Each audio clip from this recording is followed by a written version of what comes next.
अस्सलामुअलैकुम, मैं हूं सायरा मसूद और आप देख रहे हैं सलीम बुखारी शो। मशरिक़ वस्ता की जंग ताहाल जारी है और अमेरिका और इसराइल की ईरान को शिकस्त देने की तमाम तर कोशिशें नाकाम होती दिखाई दे रही हैं। और वो डोनाल्ड ट्रंप जो कि जंग के आगाज़ में ये कह रहे थे कि उन्हें ऑपरेशन एपिक फ्यूरी के लिए और ईरान को डिफीट करने के लिए किसी की मदद की जरूरत नहीं है, वो अब यूरोपीय ममालिक से मदद की अपील कर रहे हैं और अपने हरमुज को खुलवाने के लिए ज्वाइंट ऑपरेशन की टीम वर्क की बातें कर रहे हैं।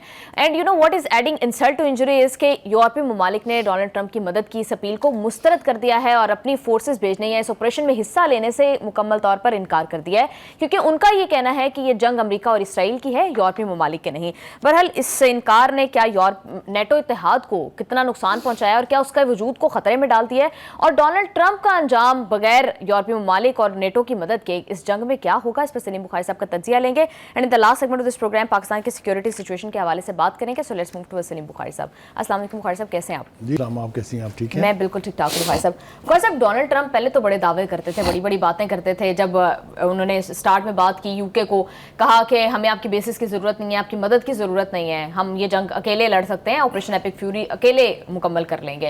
अब वो तमाम तर यूरोपीय ममालिक से मदद की अपील कर रहे हैं, उनको कह रहे हैं आओ टीम वर्क करते हैं, मिलके अपने हरमुज खुलवाएंगे, और उनकी इस अपील को रिजेक्ट भी कर दिया गया है। कितनी बड़ी इंसल्ट है यूएसए के लिए? पहली बात तो यह है कि आपको याद होना चाहिए, मैंने कहा था कि ये ट्रंप जो है ये अमेरिका को वहाँ ले जाके छोड़ेगा जहाँ दुनिया में इसकी रत्ती भर कदरों कीमत बाकी नहीं रहेगी। जी, ट्रंप बर्क रफ्तारी से उस तरफ रवां है, आपके सामने है सब कुछ। जो ज़िल्लत एक अमेरिकन प्रेसिडेंट की इस वक्त हो रही है और मज़ीद आगे आगे होगी, उसकी कोई मिसाल अमेरिका की तारीख़ में नहीं मिलती है, और ना ही मुझे तवक्का है कि आने वाला कोई भी सदर अमेरिका का, क्योंकि इसके तो दिन अब गिने जा चुके हैं जी, वो इस किस्म की हजीमत, इस किस्म की ज़िल्लत, इस किस्म की बेशर्मी का सामना करेगा कभी। क्यों? पहली बात तो ये कि आपने उनकी बड़कों का जिक्र तो फरमा दिया कि बड़ी बड़कें मारी थी उन्होंने, मैं अकेला काफ़ी हैं। पहले तो वो ये कहते थे इसराइल का अकेला काफ़ी है, हाँ जी, फिर दोनों मिलके भी काफ़ी ना रहे। इस वक्त सूरत हाल ये है कि ट्रंप जो है वो तनो तनहा खड़ा है, उसके ट्रेडिशनल एलाइज उससे ना सिर्फ मुंह मोड़ चुके हैं बल्कि उसको दो टोक ना में जवाब दे रहे हैं कि भाई साहब ए भुगतो। पंजाबी ज़बान समझ दी ना आप? हाँ जी, बिल्कुल। लफ्ज़ तो कुछ और है लेकिन भुगतों पे गुजारा करते हैं इस वक्त कि भुगतो।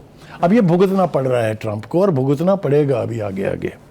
वो कहते हैं ना कि कोई दुश्मन भी मर जाए तो, पंजाबी ज़बान का प्रोवर्बियल है लफ्ज़ कि दुश्मन मरे तो खुशी ना करिए, लेकिन ये नेतन्याहू के मरने की जो खबरें ना, मुझे कितनी खुशी है, मैं छुपा ही नहीं सकता अपनी खुशी। मेरा दिल करता है खुशी से मैं डांस करने लग जाऊँ। इतना घटिया, जलील, खूनी दरिंदा था वो, इंसानियत का दुश्मन, नस्ल कशी का मुजरम। वो तो ज़मीं बोस कहीं हो जाए, गर्क हो जाए कहीं, तो बहुत बेहतर होगा। खासा आप पास्ट टेंस यूज कर ले नेतन्याहू के लिए, आपको यकीन है कि मतलब उनका खात्मा? देखिए अभी तक के जितने भी इंडिकेटर्स हैं वो तो यही हैं कि भाई फारग हो गए हैं। अच्छा, और भाई को फारग हो भी जाना चाहिए था, क्योंकि भाई को भी साथ ले डूबे हैं, साथ और भी उनके कुछ 30-40 जो जर्नैल वरनैल थे वो भी गए हैं, क्योंकि वो एक इलाका जिसको समझते थे लोग कि इनफॉलेबल है, यानी नेतन्याहू समेत अमेरिका को भी ये बुखार था कि यहाँ तो किसी की मजाल नहीं जी, चिड़ी पर नहीं मार सकती। उसका क्या हशर किया है ईरानी मिसाइलों ने। काश के उनमें इतनी इखलाकी जुर्रत हो कि वो उसकी वीडियोस रिलीज़ करें ताकि दुनिया को ये पता चले। एक बात। दूसरी बात ये वीडियो तो आई है, उसमें वो वीडियो में कॉफ़ी पी रहे हैं और बता रहे हैं कि आई एम फाइन, और ये एआई के जो कमालात है ना, इसके ऊपर भी बात करेंगे। पहले भी एक वीडियो आई थी जिसमें दोनों हाथों की 6-6 उंगलियां हैं। अब कर लें जो करना है आपने। अभी वो काफ़ी पी रहे हैं, ये काफ़ी पीने का टाइम था उसके लिए। अपनी कौम पूरी मर रही है, बंकरों के नीचे उन पर मिसाइल गिर रहे हैं, भाई काफ़ी पी रहे हैं। आप ज़रा इमेजिन करें ना, उनको दिखाना चाहिए था कि सिक्योरिटी की मीटिंग कर रहे हैं, को कैबिनेट को चेयर कर रहे हैं, भाई काफ़ी पी रहे हैं कैफे में बैठे हुए। तो how can one believe it? तो मैं तो, एक तो मेरी दुआ है कि अल्लाह करे ये गर्क हो, दूसरी ये है कि वो गर्क हो गया है तो उसका दुनिया को जल्दी सबूत मिल जाए जी। दूसरी बात, देखिए इस वक्त इसराइली कौम से पूछे कोई जाके कि भाई साहब पंगा करने का ईरान जैसे मुल्क के साथ नतीजा क्या निकलता है। वो इनविंसिबल चीज़ें चिड़ियों की तरह से नीचे गिर रही हैं जो सिर्फ बंदूक के धमाके से गिर जाती हैं। और मुझे एक मज़ेदार बात लगी उनकी, उसके ऊपर तफसील से भी बात करेंगे। उनका अभी तो हम अपने 10 साल पुराने वेपन्स इस्तेमाल कर रहे हैं, अभी से चीखें क्यों निकल रही हैं? अभी तो हमने जून 2025 के बाद जो तैयार किए हैं नए मिसाइल, अभी तो उनको हमने हाथ भी नहीं लगाया है। अब आ जाए जनाब, वापस आते हैं फिर जरा ट्रंप पे। भाई ट्रंप के बुरे दिन है, बहुत बुरे दिन है। किसी अमेरिकन प्रेसिडेंट के इतने बुरे दिन नहीं रहे, जंगें उन्होंने पहले भी लड़ी हैं, लेकिन इतनी डिसग्रेस किसी की नहीं हुई, इतनी हजीमत अमेरिकन कौम को उठानी नहीं पड़ी, अमेरिकन फ़ौज को, अमेरिकन नेवी को, अमेरिकन एयरफोर्स को इतनी बड़ी ज़िल्लत का सामना कभी करना नहीं पड़ा जो ट्रंप ने एक नई तारीख लिखवा दी है। एक बात हम बात कर रहे थे कि वो तनहा होते जा रहे हैं। देखिए जी, बात यह है कि उन्होंने अपने तमाम इत्तेहादियों के बस पाँव नहीं पकड़े हैं, बाकी उन सबसे कहा है अल्लाह के लिए मेरी मदद करें, लेकिन उन सब ने दो टोक जवाब दिया, जिनमें फ्रांस, बरतानिया, जर्मनी, जापान, ऑस्ट्रेलिया और इटली सरे फहरिस्त है। ये वो लोग थे जिनके बारे में कहा जाता था कि ये अमेरिका की छोटी बहनें हैं, जो ही आंख मारता है अमेरिका तो ये लेट जाते हैं। उन्होंने दो टोक उनको कहा है कि भाई साहब, एक तो ये कि ये हमारी बहरी जंग, ये हमारी जंग ही नहीं है। दूसरी बात ये है कि हम आपके कहने पर अपनी नेवी के जहाज नहीं भेज सकते वहाँ। यार ये कितना बड़ा थप्पड़ है अमेरिका के सदर के मुंह के ऊपर। Can you imagine this? आगे चलते हैं जनाब। अस्टामर has gone 2 further step ahead. उसने कहा है कि जी ईरान की जंग का हम हिस्सा नहीं बन सकते क्योंकि ये हमारी जंग ही नहीं है। Look at the answers, look at the level of answers. फिर वो ये कहते हैं कि आप फौरी तौर पे ईरान की जंग को ख़त्म करें, क्योंकि उनको ये एंटीसिपेशन है कि अगर ये बढ़ी तो खैर साड़ी भी नहीं है, क्योंकि पंगा बड़े गलत मुल्क से ले लिया उन्होंने। ठीक है, इसका इदराक होता जा रहा है। उसका इदराक जो है, ये जो खित्ते के दूसरी ममालिक से रियासतें, में नाम लेना नहीं चाहता क्योंकि मुझे बहुत खुद भी शर्म आती है जी। उनका ख्याल ये था कि ये तो इसराइल जो है कोई 2 चुटकियों में जाएगा और ईरान साहब फारग हो जाएंगे और वहाँ पर जाके शायद हम ही कब्जा कर लें। उनसे पूछें क्या गुजरती है और क्या बन रही है उनके साथ भी, इसलिए कि वो रहे हैं कोलैबोरेटर अमेरिका के। अपने ज़मीन के ऊपर उनके अड्डे कायम करने का नतीजा देख लिया ना, कि आज उनके यहाँ मिसाइल फट रहे हैं, बम फट रहे हैं, ड्रोन गिर रहे हैं। ट्रंप भाई को अपनी पड़ी हुई है मजाल है, मुड़ पलट के पूछा भी हो कि खैरियत है। ये होता है इस किस्म के अलाइज के साथ, जो सुपर पावर के साथ इसलिए मिल जाते हैं कि उनका ख्याल है कि उनकी हुकूमतें, उनकी सल्तनतें, उनका मुल्क उनके तुफैल, उनके सदके चल रहा है जी। ऐसी लीडरशिप का यही हाल होता है। बुखारी साहब, ये जो यूरोपीय ममालिक हैं, जिस तरह से के स्टामर भी बात कर रहे थे कि अपने हरबों से हम जानते हैं बंद होने से रशिया को बहुत फायदा हो रहा है। अब जितनी देर ये बंद रही कि रशियन ऑयल, अमेरिका ने उस पर पाबंदी भी हटा दी है, तो अब तो जो है वो बहुत ज्यादा बिक रहा है, उसकी बहुत ज्यादा डिमांड है रशियन ऑयल की। तो जंग से फायदा तो रशिया को हो रहा है। देखिए, Russia is a gainer in many ways and by virtue of many things. उसके ऊपर मैं बाद में आता हूँ, पहले जरा ये देखिए कि क्या आप सोच सकते थे कि यूनिलैटरली ट्रंप जो है रूस पर से सैंक्शंस खत्म कर देगा? क्यों की हैं? इसलिए कि जो इंटरनेशनल सूरत हाल बनती जा रही है आलमी मंडी में तेल के हवाले से, उसके एलाइज उसकी तरफ से मुंह मोड़ रहे हैं। उसके अपने मुल्क में उसके खिलाफ कितने मुजाहरे हो रहे हैं, कितने उसके खिलाफ बयानबाजी हो रही है, आप सोच ही नहीं सकते। सेनेट में क्या हो रहा है, कांग्रेस में क्या हो रहा है, ये तो रिपोर्ट नहीं हो रहा। इसराइल की हालत तो अब किसी से ना पूछने की जरूरत है, ना आपको वहां से तस्वीर मिलेगी। आप सोच लें कि बर्बाद हो गया ये। मैं तो अज्यूम करके बैठा हूं कि अगर ये जंग को 2 हफ्ते और चली गई तो नक्शे पर से इसराइल का नाम मिटेगा जी। और यही इनकी फेट थी, यही इनकी फेट होनी चाहिए। बुखारी साहब, जिस तरह से रशियन ऑयल अब बिक रहा है, जिस तरह से मैं बात करी थी, तो रशियन इकोनॉमी को बहुत ज्यादा फायदा होगा इसका, और रशिया ज्यादा स्ट्रांग होता जाएगा, जो कि यूरोप को बिल्कुल सूट नहीं करता। तो डोनाल्ड ट्रंप जितनी घंटों की कॉल्स पुतिन के साथ कर रहे हैं, तो यूरोप इस बात से भी तो नाराज होगा। देखिए, ये बाई डिफॉल्ट फायदा हो रहा है उसका।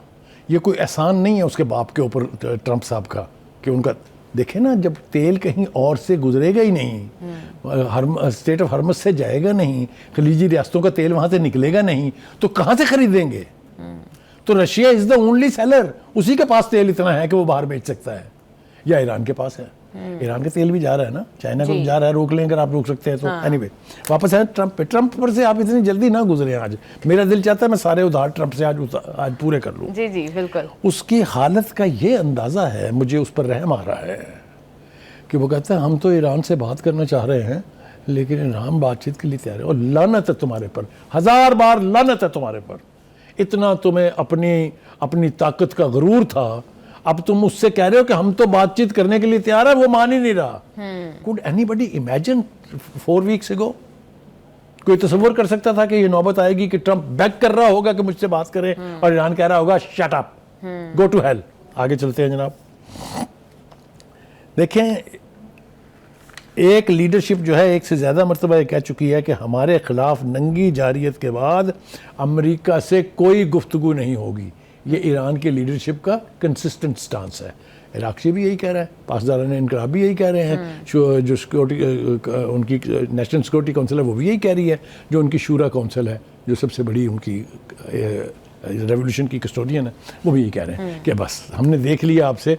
इराक़ी का कहना ये है कि 2 दफ़ा टेबल पर बैठे हुए थे हम आपके साथ, 2 दफ़ा टेबल पर हमारे बैठे हुए आपने इसराइल के साथ मिलकर हम पर हमला किया। Why should we talk to you? Who the hell do you think you are? तो ये बड़ी खौफनाक सूरत हाल है। अमेरिका जैसी सुपर पावर के साथ ये जो कुछ हो रहा है, ये जिल्लत की एक नई कहानी है। जी बुखारी साहब, आप ठीक कह रहे हैं। प्रोग्राम में वापस आते हैं एक शॉर्ट ब्रेक के बाद यहीं से डिस्कशन को कंटिन्यू करेंगे। स्टे विद अस।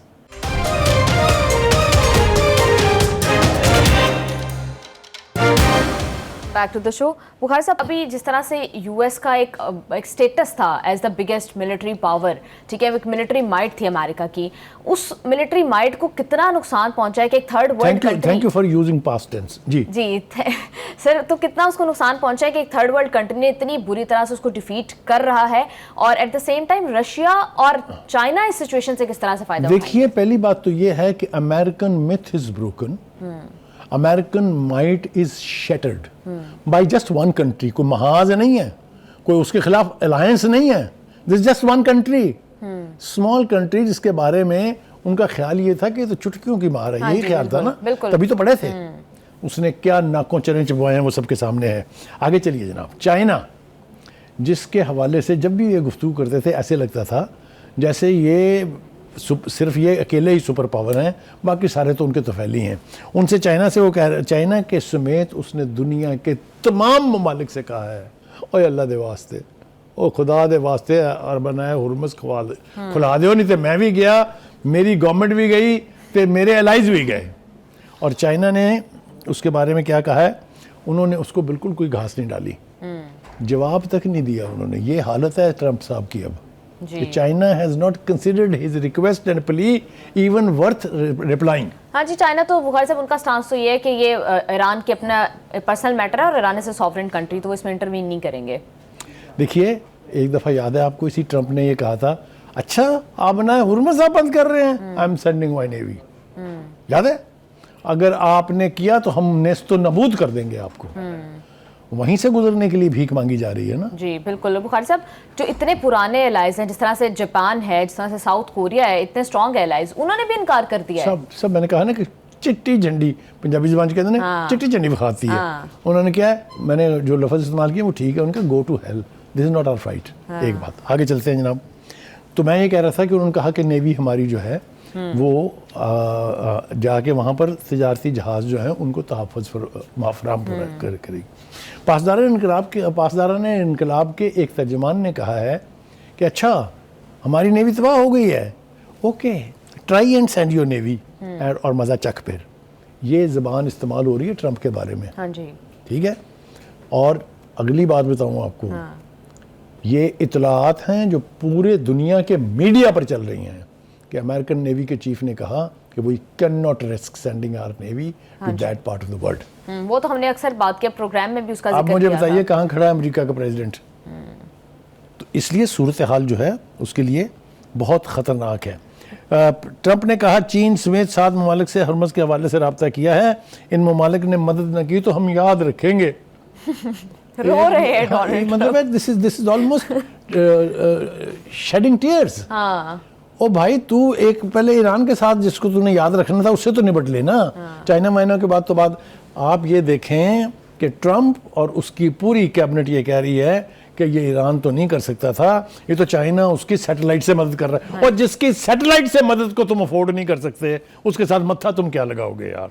क्या बात है, सही बात कर रहे हैं आप जरा खुद ही सोचें। दूसरी बात यह है कि उन्होंने अब्बास इराक़ची जो है उन्होंने उस प्रोपोगंडे को भी नल एंड वाइड कर दिया है जो नशर किया जा रहा था कि जी हमें ईरान ने राब्ता किया बातचीत के लिए। उसने कहा हमने कभी ऐसा नहीं किया और ना हम ऐसा करेंगे, इसलिए कि you are not a reliable party. Bukhari साहब, ये सारी बात ठीक है, ईरान का ये स्टांस बिल्कुल जायज़ है, बरहक है, लेकिन आपको नहीं लगता कि जब डोनाल्ड ट्रंप खुद बात करना चाह रहे हैं तो ईरान के लिए भी बेहतर है ये सिचुएशन कि वो खुद ये बात कर रहे हैं कि वो मुज़ाकरात करना चाहते हैं, तो ईरान मुज़ाकरात करके, क्योंकि एंड तो इससे डिप्लोमेसी पे टेबल पे ही होना है। आपके पास अमेरिकन नेशनलिटी तो नहीं है? नहीं। आप मुझे ये बताइए, दिल पर हाथ रखिए जी, 70,000 मासूम फलस्तीनी हलाक करके, गजा को कब्रिस्तान बना के, नस्ल कशी करके, ईरान पर 2 दफा हमला करके, आप समझते हैं कि बस बैठ के बातचीत कर लेनी चाहिए? America has crossed all human limits. उसके बाद उसके साथ कैसी बातचीत करेंगे आप? जिस मुसीबत का वो शिकार है, जिस मुसीबत से वो दो चार है, वो जान छुड़ाने के लिए बात कर रहा है ना, वरना कोई मोहब्बत नहीं ऊद आई उसके दिल में अचानक ईरान के लिए। मेरा यही पॉइंट है कि ईरान इस टाइम पर एक बहुत स्ट्रॉन्गर पोजीशन में है, तो अभी मुज़ाकरात को डिक्टेट कर सकते हैं। देखिए, जो वेस्टर्न मीडिया कह रहा है वो ये कह रहा है कि Iran is now in a position to dictate its terms to the United States. ये मैं नहीं कह रहा हूँ, आप करें स्विच ऑन मीडिया, देखें आप क्या हो रहा है कि ईरान ने वो सारी मिथ्स तोड़ दी हैं। खलीजी रियासतें भी अपने अपने गिरेबानों में मुंह दे के बैठी हुई हैं कि जिनको 37 साल से हमने अपने तहफ़्फ़ुज़ के लिए अड्डे कायम करने दिए गए थे, कहाँ है वो? ये सवाल तो है ना, और ये सवाल अभी इन हुक्मरानों से उनकी कौम भी पूछेगी जी। अभी वो स्टेज आने वाली है जी।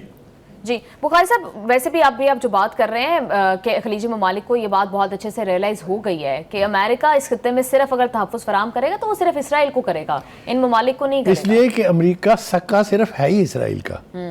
और इस नेतन्याहू ने, जो खुद भी एक यहूदी हैं, खुद भी गैर अमरीकन है, तो अमेरिका का मामा मुफ्त में बना हुआ, ये तो इमिग्रेशन में आया था, इमिग्रेट करके आया था यहाँ से किसी दूसरे मुल्क से, पता है ना आपको जी। तो ये सिर्फ नेतन्याहू का इस हद तक साथ देने का रिस्क सिर्फ ट्रंप ले सकता था, और वो रिस्क लेके जो उसको नतीजा मिला है आगे से, उसने पूरी कौम को सरनगू कर दिया है, पूरी कौम की जिल्लत करवाई है उसने दुनिया में। बिल्कुल बुखारी साहब, ये जो यूरोपीय ममालिक ने इनकार किया है जिस तरह से डोनाल्ड ट्रंप की अपील का, उन्होंने इतनी दर्दनाक किस्म की ट्वीट की, इतनी अपील कर रहे थे वो बाकी यूरोपीय ममालिक से, उन्होंने कैटेगोरिकली रिजेक्ट कर दिया इन सारी बातों को, तो इससे क्या नेटो इत्तेहाद को नुकसान पहुंच सकता है? उसके स्ट्रक्चर को, नेटो को जो नुकसान पहुंचना था वो पहुंच चुका हुआ है। वो ये है कि अमेरिका उससे निकलने की धमकियां पहले भी देता रहा है, फिर उसने उसकी फंडिंग बंद कर दी थी, आपको याद होना चाहिए अच्छी तरह से। नेटो को तो उसकी जरूरत ही नहीं, नेटो ने ये रियलाइज करके ही तो इसको इनकार किया है ना कि thank you very much, good knowing you ji, जाएं आप, दफा हो यहाँ से नेटो से। नेटो यूरोप का है बेसिकली। यूरोपीय ममालिक ने इस जंग से बहुत पहले तय कर लिया था कि अब इसके साथ, बिकॉज वो सुलह कराने चले थे यूक्रेन में रूस के साथ, जो कि यूरोप का स्टांस जो कुछ है वो आपको पता है कि अगर यूक्रेन कंप्रोमाइज हो गया तो रूस के हाथों फिर हमारी बारी है जी। असल लड़ाई तो ये है ना। बिल्कुल। तो कहने का मतलब ये है, पूरे यूरोप ने ये रियलाइज कर लिया है कि अमेरिका किसी का दोस्त नहीं। वो जो हम बैठ के यहाँ प्रोग्रामों में कहा करते थे ना, वो रियलिटी अब यूरोप के लोगों को भी समझ आ गई है। बिल्कुल। बुखारी साहब, क्या इस जंग के बाद अमेरिका को जितनी बुरी डिफीट हुई है, हम अभी प्रोग्राम की मीटिंग में भी बात कर रहे थे, तो क्या आपको लगता है कि यूएस का स्टेटस जो है और फिर पूरी दुनिया में एक वर्ल्ड ऑर्डर था कि America is a sole super power, वो उसको यूनिपोलर वर्ल्ड के तौर पर अभी तक देखा जाता था, अब इस जंग के बाद तो यूँ लग रहा है जैसे कि मुकम्मल तौर पर तब्दील हो जाएगा, मल्टीपोलर वर्ल्ड बनेगा। देखिए, जिसको भी ये बुखार चढ़ता है ना कि मुझसे ज़्यादा ताकतवर कोई नहीं है, वो जो एक ऊपर बैठा हुआ ना जो सबसे ताकतवर है, वो फिर उनको किस तरह नाको चने चबवाता है, ये लेटेस्ट एग्जाम्पल है, हिस्ट्री भरी पड़ी है। आप देखिए, where is Roman empire, where is Persian empire, ये इतनी बड़ी बड़ी एम्पायर्स थी, कहाँ गई? इसी तरह के बुखार थे ना उन्हें भी कि हम पूरी दुनिया पे हुकूमत करेंगे।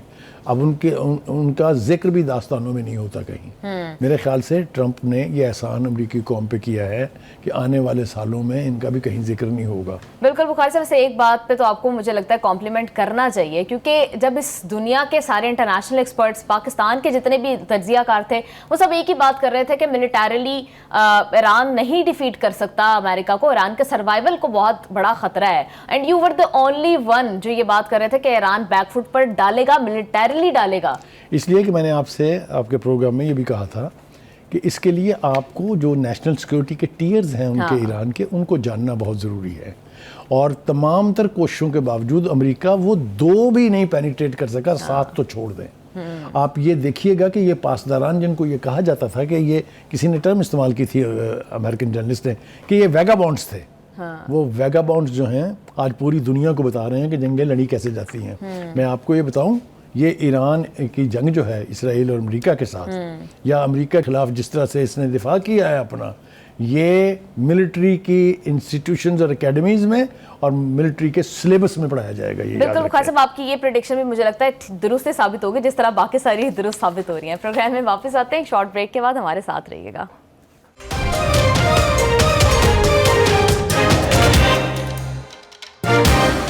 Back to the show. Bukhari साहब, पासदाराना इनकलाब का ये कहना है, उनका ये दावा है एक तो ये कि नेतन्याहू को कत्ल कर दिया गया, और अगर वो बच भी गए हैं हाइपोथेटिकली स्पीकिंग, तो उनको ढूंढ के, उनका ताकुब करके उसको कत्ल किया जाएगा। बुखारी साहब, आपको लगता है कि नेतन्याहू बिल्कुल जायज़ हदफ है, आयतुल्लाह खamenei की शहादत का बदला सिर्फ नेतन्याहू को मार के मिल सकता है? देखिए, उससे बदला सिर्फ आयतुल्लाह खamenei की शहादत का नहीं है। मैंने पहले भी कहा था कि वो जो 70,000 बंदा खा गया ये अपने गज़ा में, मासूम बच्चे बिलक बिलक के दूध के लिए मरते गए, उसके बाद उसने जो मजालम वहाँ ढाए हैं, वो भी तो, उसका भी तो बदला लेना है कि नहीं किसी ने। तो ये तो खैर ईरानी कौम के लिए इतना बड़ा सानहा आप कह लीजिएगा कि उनका जो सुप्रीम लीडर है उसको इन्होंने शहीद कर दिया अपने बमों के ज़रिए, मिसाइल के ज़रिए। लेकिन मुझे एक बात अच्छी लगी है, आप देखें ना हमारे पंजाबी के माशरे में ये कि सांप एक दफ़ा नज़र आ जाए ना, तो फिर वो जितना मर्जी भागे जितना मर्जी छुपे, उसको छोड़ता कोई नहीं है। यही बात मुझे लगता है कि इन पासदारान की भी ठीक है कि दुश्मन आइडेंटिफाइड है कि कौन है, छोड़ेंगे नहीं हम इसको। ये रिजॉल्व बता रहा है कि नेतन्याहू के दिन गिने जा चुके। If he is not dead he will be dead. ये तो बिल्कुल तय हो गया है, जंग खत्म हो या ना हो, कोई समझौता हो जाए, कोई कुछ हो जाए, नेतन्याहू ने नहीं बचना। ये आप मेरी बात आज रिकॉर्ड पर रख लें। जी बिल्कुल। बुखारी साहब, अली लारिजानी साहब भी ये कह रहे हैं कि कोई 9/11 जैसा वाकया करके ईरान पर इल्जाम लगाने की कोशिश की जाएगी, यानी कोई फॉल्स फ्लैग अमेरिका करने का। देखिए, false flag operation America already कर रहा है। जिन अटैक्स की जिम्मेदारी कबूल नहीं की है ईरान ने, वो सारे अटैक्स जो हैं वो CIA ने, पेंटागन ने प्लान करके किए हैं ताकि उन मुल्कों से ईरान की दुश्मनी हो जाए। आपको पता है ना कि ईरान की तरफ से एक्सप्लेन किया गया कि ना हमने आज़रबाईजान पे अटैक किया है, ना हमने टर्की पे अटैक किया है। ये बात आपके सामने है ना? तो ये फॉल्स फ्लैग ऑपरेशन के लिए वो फोरवॉर्न कर रहा है कि अगर इस तरह का कोई, जिस तरह 9/11 किया था इन्होंने, वो भी तो सेल्फ मेड था ना। हाँ जी, कैलिफोर्निया में इस तरह के अटैक की बात हो रही है कि ईरान वहां पर अटैक करेगा, जबकि नहीं, इससे पहले आपने नोट किया ट्रंप ने अचानक, यानी इतने सालों के बाद उन्हें पता चला कि यहाँ पर तो ईरान के बड़े स्लीपर सेल्स हैं। हाँ जी, तो वो आपको इंडिकेट कर रहा है कि कोई ना कोई फॉल्स फ्लैग ऑपरेशन जो है वो प्लान हो रहा है। अली लारिजानी ने पहले से कह दिया है कि हम इससे यानी इस किस्म का कोई सानहा होगा तो हम दुनिया को पहले से बता रहे हैं। ठीक है जी। बुखारी साहब, ये किया क्यों जाएगा, इसका मकसद क्या होगा? मतलब ऑलरेडी ताकि दुनिया की पब्लिक ओपिनियन को खिलाफ किया जाए ईरान के ना। दुनिया की जो पब्लिक ओपिनियन अब ईरान के हक में होती जा रही है, अमेरिका तो मरा जा रहा है ना इस दर्द से। उनका ख्याल ये है कि एक सिंपैथी लेवल जनरेट करने के लिए शहरियों को कत्ल शतल कराना, वो देखें उनको ना बंदे मरवाने में कोई फ़र्क नहीं पड़ता ट्रंप को। अमेरिकन अगर 20-25 मर जाएंगे, 100-150 मर जाएंगे, लेकिन उनका ड्रामा जो है वो अगर पनप जाएगा तो उसको नहीं फ़र्क पड़ता। इससे वो रुथलेस आदमी है। He is a murderer, he is a killer, not only of the Iranian और the Muslim, he is a killer of his own people also. बिल्कुल। वर्ल्ड ओपिनियन के साथ साथ अमेरिकन पब्लिक ओपिनियन का भी तो जो ओपिनियन है वो डिवाइडेड है पब्लिक का। That is already divided. जो इसकी पॉपुलैरिटी 80 थी, 80% से ज्यादा थी, 86% प्लस, वो अब 47 पर आ चुकी हुई है और वो हर गुजरते दिन के साथ नीचे गिर रही है। एक बात और मैंने जो आपको हमने मिस कर दी वो ये है कि उस तर्जमान ने ये भी कहा है कि जिस रफ्तार से एम्बुलेंसें दौड़ रही हैं और उनके सायरन सुनाई दे रहे हैं, ये ईरान की कामयाबी का ऐलान है जी। कितनी राहत मुझे मिली है इस बयान से, मैं आपको बयान नहीं कर सकता। ब्लूमबर्ग ये कहता है कि जो जो इसराइली फौजी हैं, जितने वो खौफजदा क्लस्टर बम से हैं, हाँ जी, वो कहता है इसकी भी मिसाल नहीं मिलती। क्यों? इसलिए कि एक मिसाइल आता है और अपने टारगेट से थोड़ा देर पहले फैल जाता है और उसमें से 15-15 बॉम्ब्स निकलते हैं। वो कहते हैं उससे बचना मुमकिन ही नहीं है। इसलिए वो ये ब्लूमबर्ग कह रहा है, ये मेरा और आपका हाँ जी, बिल्कुल आउटलेट नहीं है, बहुत बड़ा मीडिया आउटलेट है, ये वो कह रहे हैं। दूसरी तरफ वो कहता है कि इन बमों के लिए जो रोकने का निज़ाम था हमारा, हाँ जी, वो अब इस अहल नहीं है कि उनको रोक सके।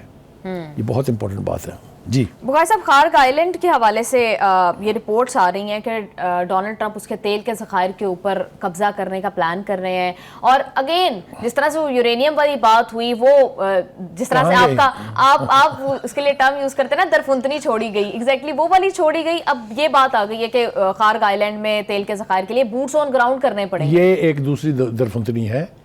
ये किया जा रहा है अपने लोगों को तसल्ली देने के लिए और ईरान के लोगों को डराने के लिए। अब ना उनकी तसल्ली मान रहा है कोई, ना उनकी धमकियां मान रहा है कोई। फुट सोल्जर जिस दिन ग्राउंड पर आएंगे, लड़ाई का मजा तो उस दिन आना है। आप तसव्वुर नहीं कर सकते कि इनके साथ क्या हाल होगा। इनके साथ वही हाल होगा, वियतनाम की तारीख दोहराई जाएगी कि वियतनाम के छोटे छोटे कदों के निहत्ते लोगों ने दुनिया की सुपर पावर को 18 साल की जंग के बाद भागने पे मजबूर किया।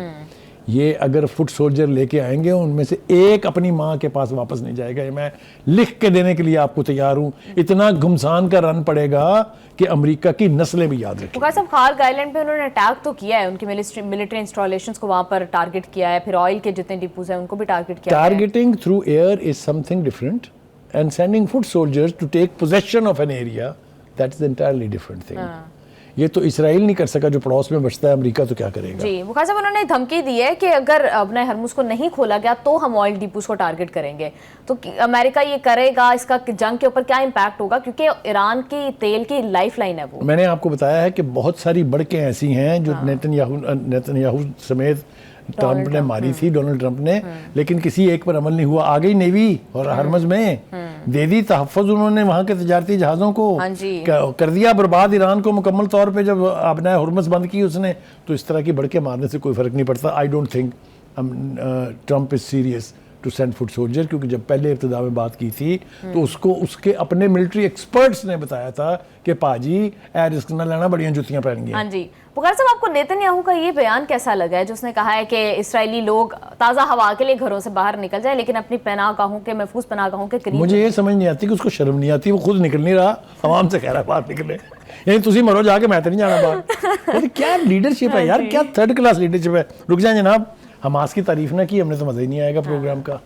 हमास, जिसको पूरी दुनिया ने साबित करने की कोशिश की कि ये टेररिस्ट ऑर्गेनाइजेशन है, और ख़ास तौर से खलीज के ये ममालिक जो हैं, जो रियासतें हैं वहाँ की, वो उनका भी यही ख्याल था, क्योंकि वो अमेरिका के हम नवा और हम बाकी में क्या कहूँ थे।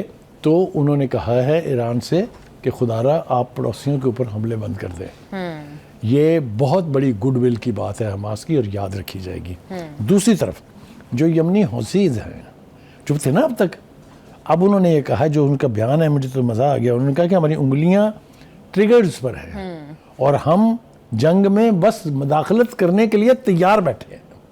एक इशारे की देर है। आप सोचिए, अगर वहाँ पर आ ही गई नेवी कोई, अमेरिका की हो या उसके इत्तेहादियों की हो, तो बनेगा क्या उसका, क्योंकि they are sitting right on the bank of आबना हुर्मुस, यानी हुर्मुस जो गुजरगाह है उसके किनारे पे यमन। बिल्कुल बुखारी साहब, आप ठीक कह रहे हैं। प्रोग्राम में वापस आएंगे एक शॉर्ट ब्रेक के बाद आके पाकिस्तान की सिक्योरिटी सिचुएशन के ऊपर बात करेंगे। हमारे साथ ही रहिएगा।